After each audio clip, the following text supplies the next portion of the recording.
ఎవడు చేతగానోడు? ఇవాళ 515 ఉంది నాగార్జున సాగర్ లెవెల్.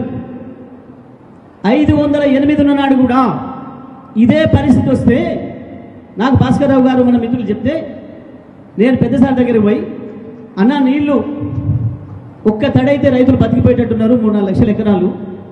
కానీ నేను అధికారులతో మాట్లాడితే ఏదో నిబంధనలు ఉన్నాయి, పైన పర్మిషన్ కావాలి, కేఆర్ఎంబి పర్మిషన్ అంటున్నారు. రైతులకేం ఇబ్బంది ఉంది, బాధ ఉంది, ఏం చేయమంటారు అని అడిగాను.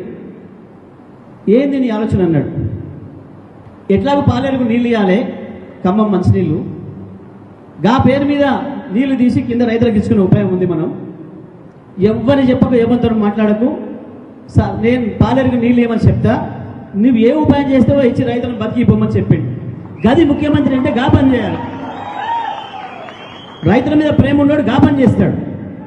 చక్కగా వచ్చినా పిలిచినా, అందరిని పిలిచినా, రైతుల్ని మనోళ్ళని పిలిచిన, కోటిరెడ్డి గారిని, భాస్కరరావు గారిని, భగతను అందరిని పిలిచిన, మల్లయ్యని పిలిచిన, సప్పుడు అంటే రైతులకు చెప్పుకోండి, ఎవ్వరేం మాట్లాడేది లేదు, నీళ్ళు అటు పోతుంటాయి, ఎక్కడికక్కడ గేట్లు ఎత్తిపాతోపురి, ఏ కేఆర్ఎంబి లేదు, కేఆర్ఎంబి లేదు, ఎవరితో లెక్కలేదు, ఎవరు పీకేది ఏం లేదు, నీళ్లు రైతులు బతుకుడు ముఖ్యం మనకని చెప్పిన పండించాం, 2 సార్లు పండించాం.